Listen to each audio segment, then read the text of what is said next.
C'est avec un pile tristesse qu'on a annoncé au lendemain un gros tonton pour tout garçon dans le lycée Jean-Pierre Basilique Dantor Franck Etienne. Côté nom ça c'est une légende. Pour ça nom ça fait déjà zamim ça a été incroyable zamim.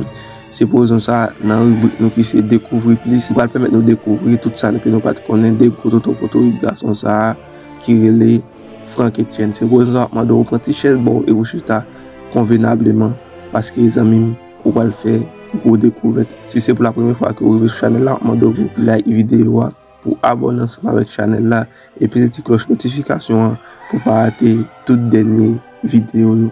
On entre directement dans la vidéo nous pour aujourd'hui. Et ma mère a fait garder Franck comme prénom et Étienne comme nom. J'étais Jean-Pierre, Franck Etienne, Basilique Dantor et moi là, maintenant je suis Franck Etienne.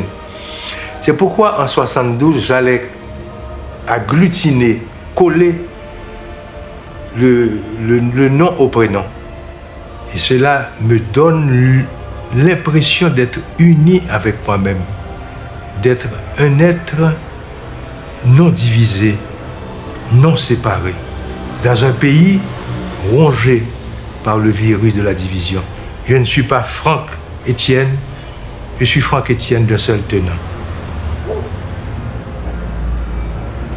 Je suis né sur la cour de Ravine-Sèche un dimanche de Pâques en plein rara artibonicien avec les bambous, les tambours. Et je crois que là encore, ça devait me marquer. La proximité de ces sanctuaires. Je porte la marque divine et souvent j'ai dit que Dieu m'a choisi. Je suis l'élu.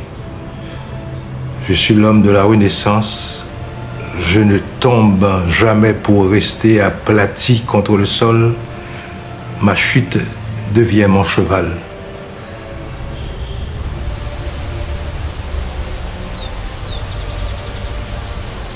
Parce que j'ai été un enfant turbulent, presque dans la délinquance.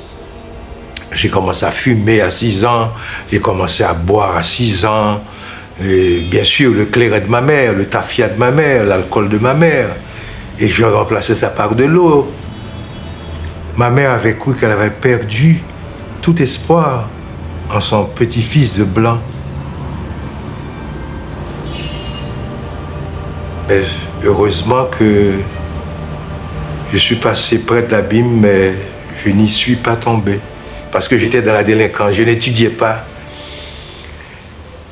Et on m'a fait entrer au lycée Alexandre Pétion, qui à l'époque était un lycée extraordinairement servi par des professeurs célèbres. Et à la remise, j'étais en classe de 3e. À la remise du carnet mensuel, j'étais 54e sur 54 élèves. J'étais le dernier de la classe. Et je suis rentré chez moi, en pleurant. Le lendemain, je retourne au lycée. Et miraculeusement, magiquement, j'étais devenu déjà un autre enfant. Je copiais les notes parce que je n'avais pas de livre. Je copiais les notes en mathématiques, en physique, en chimie. Je copiais toutes les notes et j'étudiais jusqu'à 11 h du soir, minuit, pour me réveiller à 3 h du matin.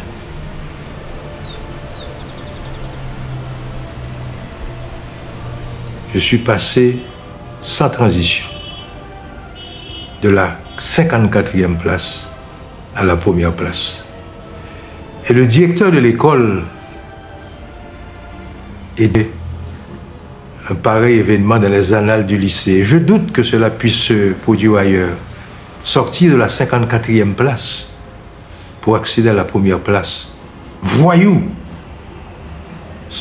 Le jour où vous aurez perdu la première place, vous serez chassé du lycée. J'étais ainsi condamné à garder la première place et à devenir ainsi un curieux mégalomane. Je veux toujours être à l'excellence. Je crois que cet événement m'a marqué.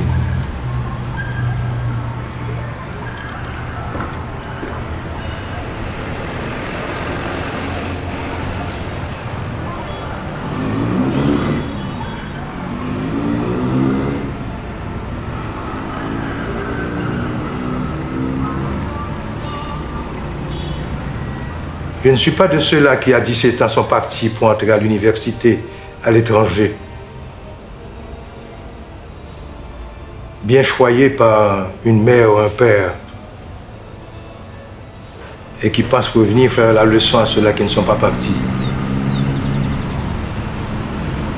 Je suis dans la situation d'un jeune, d'un petit Haïtien qui a vécu dans un milieu qui a été imbibé de toute la sève de ce milieu et qui a produit non seulement ce qui est indigène, ce qui est natif natal, pour employer une expression franco-haïtienne, mais pour exprimer l'univers des choses.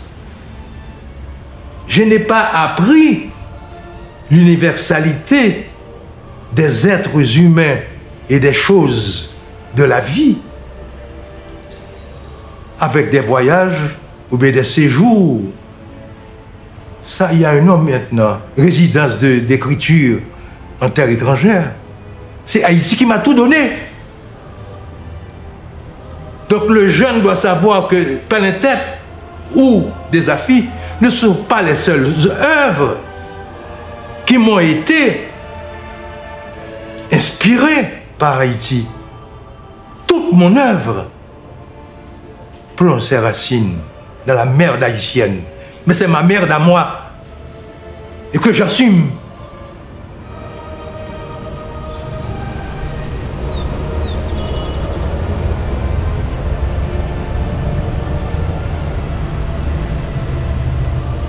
Il y a une fragmentation excessive qui constitue l'un des freins à ce qu'on appelle l'unité de la famille, de la citoyenneté haïtienne. Et puis l'ensemble des complexes qui affectent la société haïtienne. Nous ne nous assumons pas en tant qu'être pluriel où il y a la part africaine, la part occidentale, même la part indienne. Et on a privilégié jusqu'à présent la part occidentale. J'ai émigré avec ma mère au Bel-Air autour de la 3e année ou de la 4e année. J'ai vécu au Bel-Air. Je suis un homme du quartier Bel-Air. J'aime le Bel-Air. C'est un pays, c'est un quartier, c'est un endroit, c'est une région où tout bouillonne. Depuis mon enfance, c'est le chaos vivant. Et je crois que le Bel-Air est pour beaucoup dans l'orientation de mon écriture. Le 24 février de l'année 1975, j'ai brûlé, j'étais en colère. J'ai brûlé 2 manuscrits en langue française qui étaient prêts pour la publication. Je sentais que j'étais aliéné par la culture étrangère. Et d'avoir brûlé ces manuscrits m'a permis de retrouver le chemin de l'originalité haïtienne qui sommeillait au fond de moi. J'ai brûlé ces manuscrits et le lendemain matin, je me suis réveillé à 4 h du matin et j'ai commencé des affaires. Branche-bois, Maconnet, l'enfant, on vient la cour, côté vivant, des pieds passés ramant. Et voilà comment pendant 3 mois, ça ne m'a pris que 3 mois.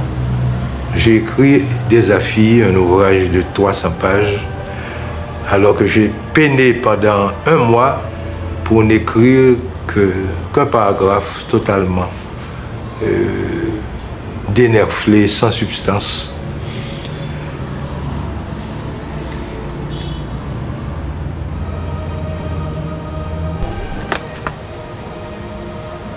Moi, ce qui est important dans ma production, c'est la variété des styles et la variété des œuvres.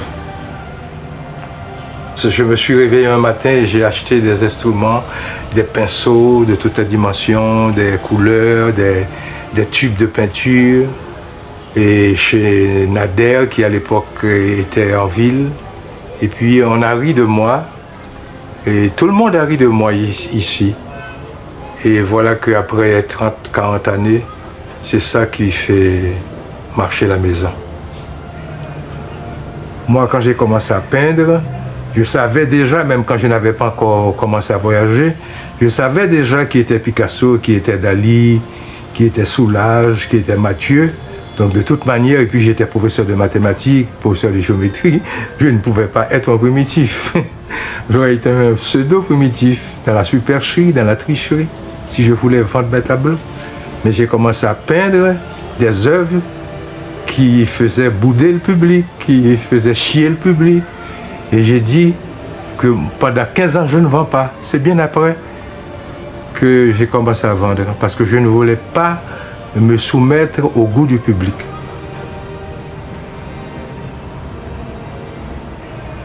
Il y a des jeunes qui sont venus ici me voir, je ne sais pas, 1000, 2000, 10 000. Ils viennent chercher une tisane Franck-Étienne. J'ai dit, mais il n'y a pas de tisane Franck-Étienne, il n'y a pas le thé Franck-Étienne. Il y a tout simplement 18 heures de travail par jour, avoir le courage de vous visser les fesses sur une chaise, face à une table de travail, et cela tout le temps de votre vie. Sinon, vous êtes dans, je ne sais pas, vous êtes dans la banalité, vous êtes à côté, vous n'êtes pas dans l'essentiel.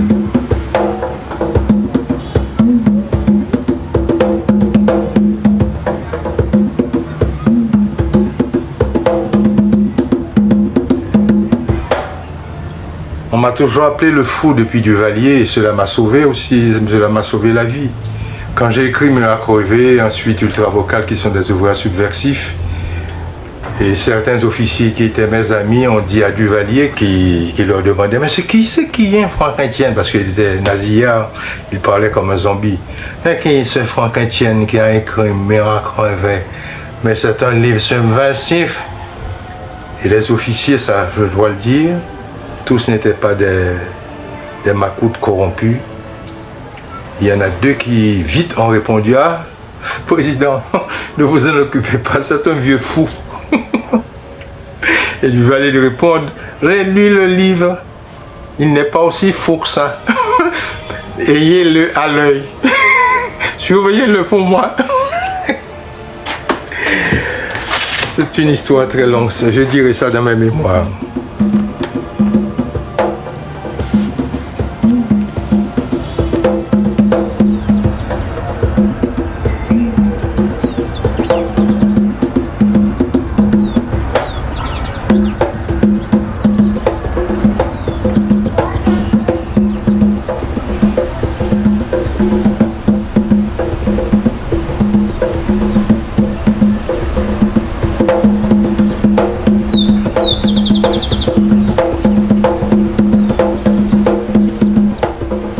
Soutenez mes vidéos à zami Mandoro, like et pour partager pour plus de monde capable et abonnez-vous à la chaîne là, n'a croisé dans l'autre rubrique.